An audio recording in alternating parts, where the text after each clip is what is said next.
which is probably the only thing missing from this Instagram ad is his 30% off code for me to use on my first time purchase.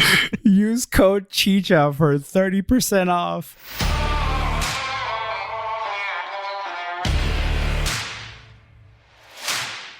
Thanks for downloading and listening to another episode of the West Box Score. We look at sports on the west side of the country, inside and outside of the box score. I'm Alex Gonzalez, joined by my co-host, co-captain, co-pilot in the cockpit right now with me is Donald Paz. What's up, Donald? Yo, what up to Alex? How you doing, brother? Doing good. Just getting ready. You know what? We're about to get started with the show. A lot of big news breaking. A lot of big news is happening as we're recording this. But the biggest news of all to happen while this week has been going on is baseball's back. Baseball is back, man. I'm really excited. I think MLB Twitter was wild last night. The minute they broke the news, which I think I can't remember the time exactly. I want to say it was like 6 p.m., like 5 or 6, when they let everybody know on Twitter, like, hey, baseball's back. And that's literally the phrase I kept hearing on Twitter. That's the phrase that ended up trending on Twitter was baseball is back. And it's the craziest thing, and I can't wait for us to dive into it. But it's wild. With all these negative hashtags that have been happening with hashtag cancel Jimmy Kimmel, hashtag cancel Chris D'Elia, all the bad stuff in the world that's going on. Finally, some good news with hashtag baseball is back. It's so exciting. It was looking very grim. We weren't going to have any baseball this year. We weren't going to have Mookie Betts in the Dodger blue uniform. And finally, a glimmering ray of sunshine, some hope. Thank you, Manfred. You're finally worth your weight in gold. Finally, you're making something happen, giving us baseball fans something to cheer for, to jeer for. 60 short games, Donald. What is this season going to look like besides the 60 short games? Who's playing who this year? So MLB has submitted a 60 regular game season schedule for review by the Players Association. The proposed schedule will largely feature divisional play with remaining portion of each club's games against their opponent's league's corresponding geographical division. So in our case, as a Los Angeles-based sports podcast, it is the Dodgers and the Angels. They will actually be seeing each other. My understanding is that because it is 60 games, 40 of those games will be played interdivisionally. So you'll see the Dodgers against the Giants, the Rockies, the Padres, and the Diamondbacks. And then you'll see the Angels going up against the Oakland Athletics, the Houston Astros, the Texas Rangers, and the Seattle Mariners. And then in 20 of those games, you'll see the Dodgers go against the Angels, and they'll go against the Astros, which will be a sweet series. I know we'll talk about that. Wait. And then as well as the Mariners, Texas Rangers, vice versa, the Angels will be facing, Diamondbacks, Rockies, Giants, and Padres. I know we get that matchup every 3 years when they play interleague against the Western Division, but it just seems perfect at this time. I don't think they were going to play the West, the AL West this year. I believe it was going to be the AL Central. So the silver lining here is that we're going to get to see the Dodgers, Astros coming fresh off the whole cheating scandal. And let's not forget the Astros were on a shame tour this spring training, getting beamed, I believe, 7 times in their 5 spring training games. Do you remember that, Donald? Yes.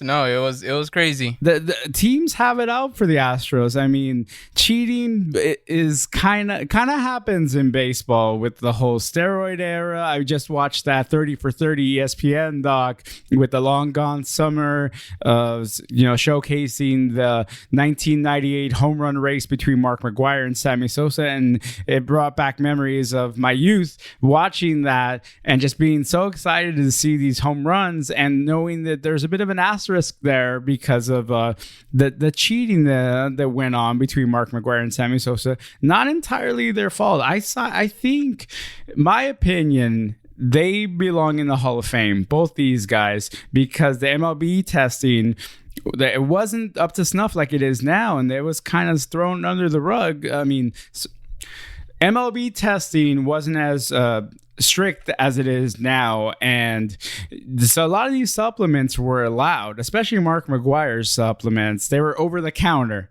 and with the exception of Sammy Sosa's corked bat, he never really got caught during that 98 season, but the 2003 grand jury testimony and the extended testing there, that's when he got caught. But that 98 season was awesome.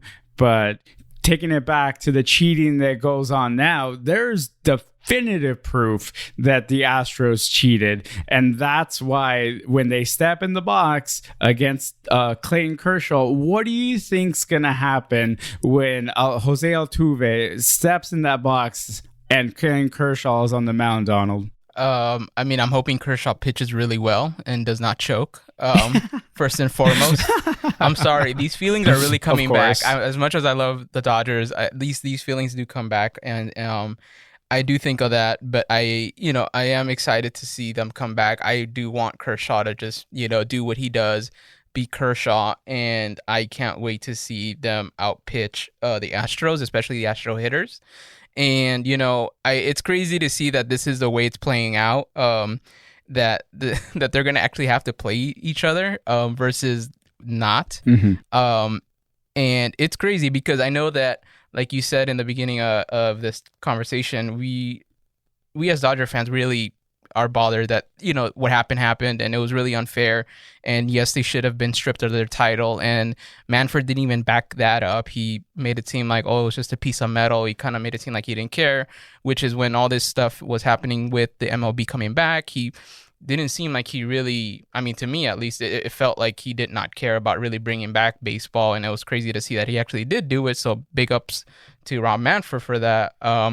And I know that not only us as Dodger fans are bothered with the Astros for what they did, but I know for sure the AL, league is very bothered with it as well. You're talking about pretty much, I'm sure everyone in their division, mm-hmm. as well as like every AL playoff contending team, including the Yankees and anyone that they had to see that they took out, to see that they all had to basically got cheated through in the playoffs for them to make it. And that's the crazy part, right, with the Astros, is that we were going to see how they were going to be treated in those other AL stadiums that, are like the stadiums that they would have been playing in a playoff series. And we were going to see that. We were going to see this kind of big walk of shame, this big season of shame for them. And now it's been condensed to 60 games. And I'm sure most of the teams that they're going to be playing in the division, I don't know if they care or anything about, getting mad at them. But again, there's no fans, so it's not going to be the same, I guess. I'm sure the players are all cool with each other or whatever. So, for me, it's just more I just hope the Dodgers really go in on them, and that's kind of what I want to see. I think that's probably the most exciting series I'm going to be looking forward to throughout this whole 60-game season. I understand that the fans would hype the players more to want to throw gas at their heads a little bit more, but these players are upset with the Astros too. Remember, Cody Bellinger said, "How can you respect the championship like that?" And Carlos Correa is like, "Look at what happened in this game. We in games." What did he go? He gave a whole diatribe of, well, if you give them game one, look at what we did in game two. And in game three, it was back and forth. And then we did this. And game four, we did that. And that's why we won this way. It's a 5-minute long video on YouTube. And he explains, even if we did cheat, wink, wink, we still deserve to win the championship. And then what did he tweet? It was another player from the Houston Astros after the Cody Bellinger comment that said, "You need to shut your effing mouth" on Twitter. So it's these players, the Dodgers especially, Cody Bellinger being the most vocal, are very upset still with the Astros. I don't think we need fans to pump the players up to throw gas at their heads, because I'm really excited to see Carlos Carlos Correa get in the box, because you know he's going to get some high chin music coming his way, which I think they deserve. They cheated to win the title, and I totally get signs, trying to steal signs when you're at second base, trying to relay a bit of a message, but you can't use electronic devices, man. That's a whole nother level of cheating, and I just can't co-sign that. No, of course. I think that, you can't be banging trash cans this time around with this much silence happening on the field. I don't know what they're going to be able to pull off, if they get to pull off anything like that. Well, now's the perfect time to bang a trash can. You'll hear it clear from the outside the stadium, even. Yeah, exactly. You won't need a John Boy Media to kind of go in there and analyze it and rip the frequencies off the video of where the trash can hits. So yeah. Oh my God, that guy was awesome. Big ups to John Boy Media for exposing the Houston Astros for the dogs that they are. Yeah, no, man. I know Yankee fans were pissed. I mean, for as much as Dodger fans were pissed because it was a World Series for us, I know for them it was like the chance to go to the World Series was robbed from them. I don't know what's bigger. I mean, I think ours is bigger, but still, like, I could see it being like, because they have to see them like pretty much every season, and they have to go against them in order to make sure that they get an opportunity to make it to the World Series. So it's crazy seeing how Yankee fans were like right on it. It almost felt like they aided the investigation and helped in exposing them. Yeah, as much as I despise the Astros for cheating in that World Series, I also give a lot of blame to our Dodgers not showing up in that Game 7 and just bringing up one run in that entire game. But it would have never got to a seventh game had the Astros not had their system of banging trash cans to even get there. Like those 3 games in Houston, the Dodgers should have taken 2 of those at least. And I'm just still not over it. I will never, ever forgive, leave my mind that pain of 2017 World Series thanks to the Houston dog smelling Astros. I hate you guys so much. We're gonna get into some other stuff after I need a break, Donald. This is too much for me to handle. Coming up after the break, we're gonna get into some more details of the restart for baseball. Hashtag baseball is back. Coming up after the break.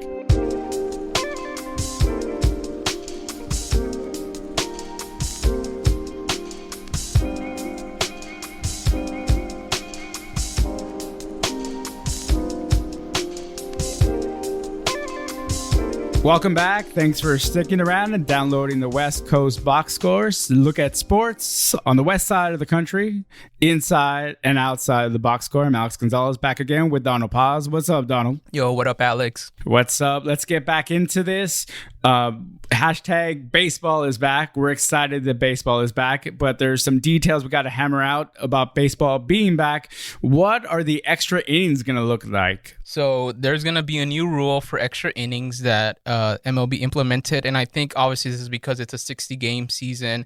They got to make sure that, and of course, because of the coronavirus and all of these safety precautions that we're taking as a country, they have to figure out a way to make sure it's kind of like in and out with these games as much as possible, which is kind of funny that it took this long to get a season going, given that, like, I think out of all the sports that we have here in America, this is like the most socially distant one. You're not really near anybody and you're not really there's not a lot of contact with a lot of people unless you are on base and there's a hitter on base. But outside of that, MLB's trying to figure out, okay, how can we get these games going? I know at the same time they've been wanting to implement these new rules for like the regular season, and I think right now is like the perfect opportunity for them to kind of test what works and what doesn't work. I know some of the stuff they've been testing out on the minor leagues, and I think they want to bring that up to the majors to see how it's going to play out. But I think one of the biggest rules that I think is the most obvious that everybody's going to see right away is the overtime. I mean, overtime, this is not basketball, this is baseball. It's extra innings. The extra innings rule is going to be that once a game goes into extra innings, there's going to be a player designated in second base that will be like the leadoff runner. Nice. And we'll see based off that, who wins. And obviously that's done so that way it cuts into time. It cuts into having to go back and forth with the extra innings, and that, I think overall what MLB's trying to do, they're becoming a little aware that they want a product that can be turned around right away, that people can watch, and then they can it ends at a certain time, and then they can go and move on and do other things, just like every other sport. So I think that's what they're hoping that gets done, and hopefully it looks good. The thing is about this rule is that this is going to be only done for the regular season and not the playoffs. And that's totally understandable, because what they don't want in the playoffs is they don't want fans to say, hey, we got screwed or we got cheated out of advancing in the playoffs, or my team got cheated out of advancing in the playoffs because they had a leadoff runner on second base, and that kind of determined the game, versus really going at it at a playoff, in a more playoff stakes type of match. Why am I saying match? That's a soccer term. A type of game. Again, we are the West Coast box score, and we have so many sports in our brains. We think of it all. But right. So that's the reason why they're only implemented in the regular season and not in the playoffs. But that's going to be interesting to see. I'm excited to see that. I'm excited to kind of like have it go so that way, more people can tune in and watch it. I would love for more people to really love baseball the way I do. So yeah, that's super dope. Yeah, I agree. I think baseball does need some little tweaks here and there to appeal to more casual fans, but I'm a bit of a baseball purist, and I got to see the way this looks. I like the way it sounds in theory, but as a purist, I feel like, well, why stop at just putting a runner at second base to start the inning? Why not give us bases loaded to start the inning? Why even play extra inning games at all? Just pick your three best batters. We'll pick our three best batters, and we'll have a home run derby here. Just why stop there? Like, go all in with just bashing the whole extra innings theory of ending a game. Don't end in a tie. How about you just have draws then? If that's the case, baseball just give us weirdness. Get weird. Yeah. Man, this is going to be a weird 60-game season. The weird runner at second base to start extra innings. But I think they're acknowledging, right, that this 60-game season is going to be weird. So they're admitting that when they get to extra innings, that they're not going to allow this runner on second base. So they're trying to keep some tradition in the postseason. Then why would you then keep designated hitters? Shouldn't you take that out during the National League playoffs and only bring it in during the World Series? Keep the tradition of baseball alive then, even this short in the 2020 60-game season. I mean, don't you think they should do something like that then? What's your opinion on that, Donald? Yeah, I mean, you might as well experiment as much as you can. But again, my thing is, as long as people get to enjoy it, I think that's great.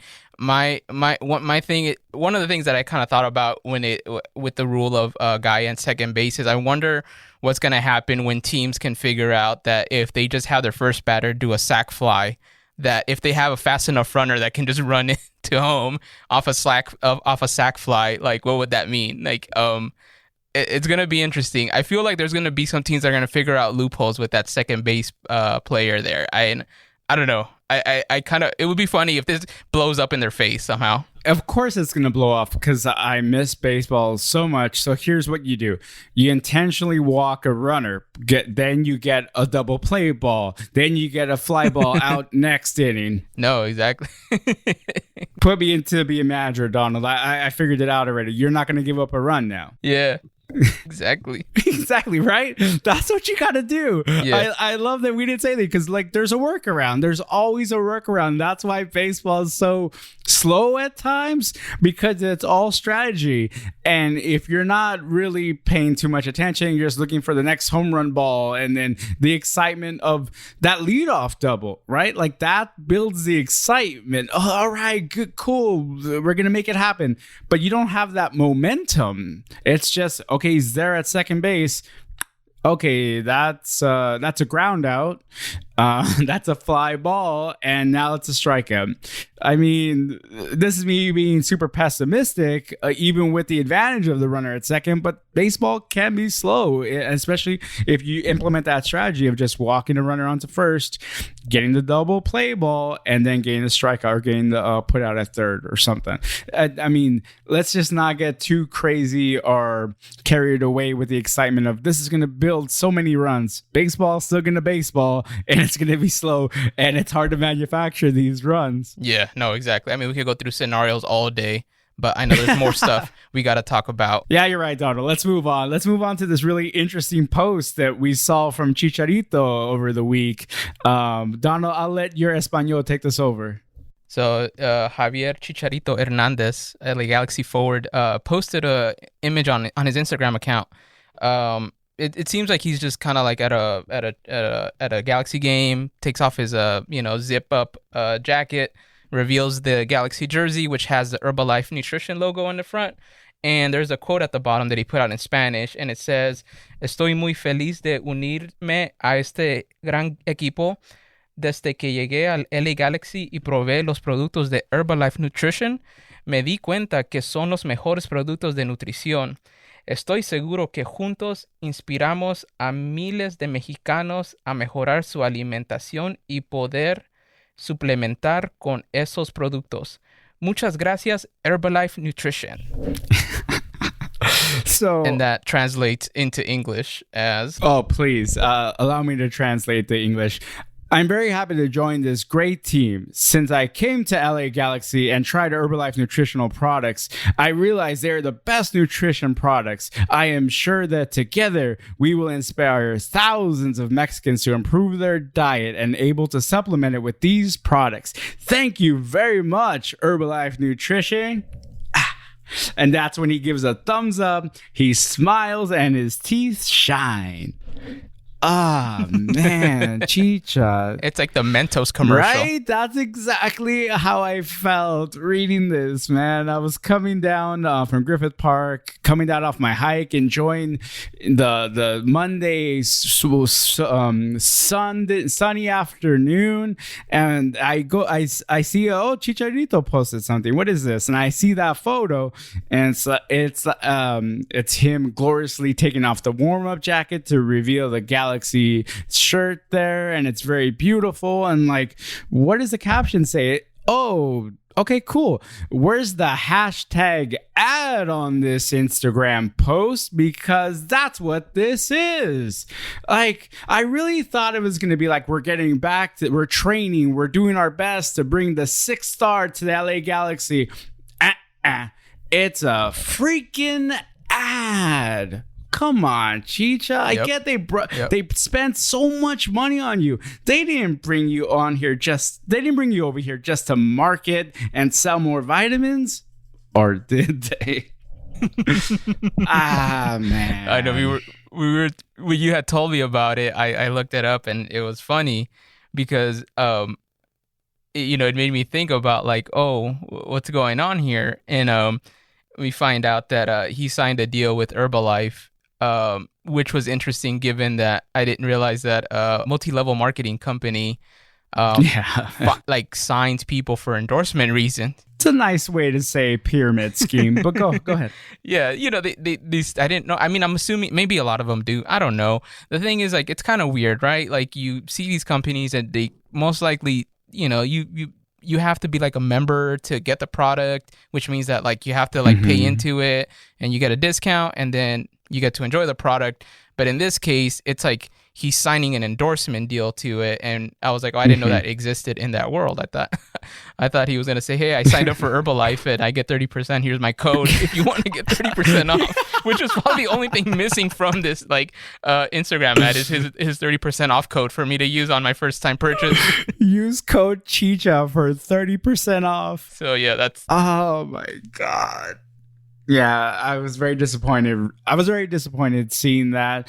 And I really shouldn't be, right? Like, all athletes do this. It goes down to Jordan with Nikes, LeBron with Nike, Kobe with Adidas. I mean, it always happens, right? Yeah, the endorsements are part of it. It's just kind of sad because, we were talking about on the last episode that, his performance hasn't been something that makes us feel like, hey, like you're really here to win. Right. Not yet, at least. And it feels like that's what we're waiting for, we're waiting for that to happen. I mean, it may sound biased on our part, and, maybe rightfully so, but that's just kind of what it is. Like when you win, you can win and then do other stuff and people will love you for it. When Zlatan did some Samsung commercial, it was cool because he was scoring goals. He, the way he came in El Tráfico on the first game and turned it around and won it kind of earned him the right to be like, yo, if I want to go, promote Samsung for their new phone, I'm gonna do that, and we're gonna be like, hell yeah, that's cool. But let's in go this scenario, Samsung. It's a little different.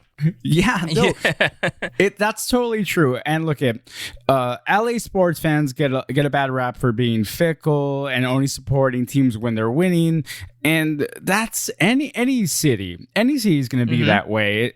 So it's not a fair thing to say. So you got to understand that winning is gonna just breed an allegiance, and it's gonna make you ride more with that team. So, like to your point, when Zlatan is helping the team win, we're gonna buy what he's selling. When Chicha's trying to sell us something when he's not putting up the wins yet, it's like, nah, bruh.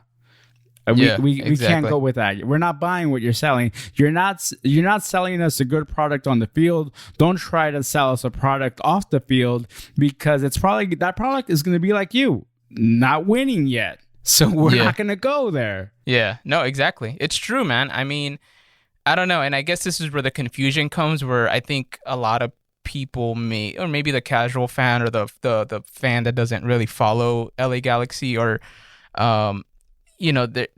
they might. It's like he does represent the LA Galaxy, and he's playing for the LA Galaxy, and I don't know. I'm assuming people might come across with this thinking that he's doing this like on behalf of the Mexican national team, because he does make a mention that helping people of Mexico to be able to have better nutrition and have better diets. Which it's valid, right, to talk about the fact that there's nothing wrong with being healthy, but the fact that he kind of put it in there, making it seem like he's speaking for the Mexican team in a way. I mean, I don't know. That's kind of how I read it, and it's like, dude, you're here for LA, So, kind of like, don't forget it. I get it that LA has a huge Mexican population, and that's really who you're speaking to. That's why the whole thing's not even in English. You would have thought he would have an English version, would have made it seem more like, oh, okay, but it's pretty obvious that it's targeted that way. But yeah, it's just so weird to see that, like, for as absent as you are on social media, or you kind of like post here and there, like you're really only going to use it as like an actual advertising thing. That's weird. Way to play detective on that, Donald.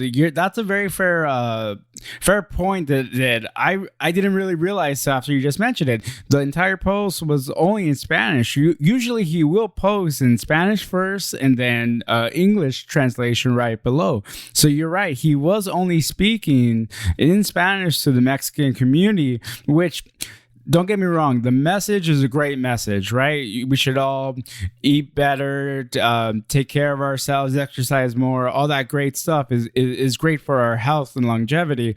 But when you're just pushing a product, that's where I have to call BS on you a little bit, Chicha. That's where you're going too far with this thing, and that's why I say, where's the hashtag ad on this? Yeah. And then lo and behold, you did the research, Donald, and you find that he signed a 3-year deal. Yeah. Now, what I find interesting about that 3-year deal that he signed with Herbalife, am I right or wrong in the assumption that the Galaxy's deal with Herbalife ends around this time? I believe so. In 3 years as their primary sponsor? Yes, I believe so. But notice that Chicha's deal with the Galaxy is 5 years, though. It's 4 years with an option for a 5th. If I'm recalling correctly. So this is me looking down the road in 3 years. I don't think the Galaxy are going to re-sign their sponsorship with Herbalife Nutrition. That's just me. Heavy speculation podcast alert that the Galaxy are not going to re-sign with Herbalife Nutrition, and what I'm speaking to the heavens to happen is a change of sponsorship from Herbalife to SpaceX, because they're both down there. Because they're both down there in the South Bay. All right, yeah, Carson Galaxy, exactly. We get it. Yeah. They're in the South Bay. We get it. Yeah. Way to go, LAFC fans! Hilarious. But let's use that to the advantage. Then let's meet up with the SpaceX representatives down there in Hawthorne, which are in the South Bay of LA. So let's make that sponsorship happen. Can you imagine the LA Galaxy shield right above the SpaceX logo on their chest, on their stomach area, on their shirt? How cool would that look? Yeah, it'd be really fitting given that the name of the team is the Galaxy and it is a space sci-fi kind of a vibe. So I could see SpaceX being like the perfect sponsor that like kind of like you insert it there and it just goes hand in hand with the team name. And I don't know. I just think it's great. It kind of just reminds me of when the Sounders had Xbox as their sponsor for a while. Right. It just felt right, you know? Microsoft's a Seattle-based company, and, you know, Sounders and the colors of Microsoft, the Xbox colors were green, the team green. It just fit. Now they don't have the Xbox anymore as their sponsor, but, you know, when they had it, it was really cool to see that. It just looked like it fit. It almost made me feel like, man, I'd wear a jersey like that. And then we could finally get that Chicharito Instagram post riding around in his Tesla saying, mi gente Latino, we need to take care of the environment. Make sure you get a rechargeable battery car. Hashtag Tesla.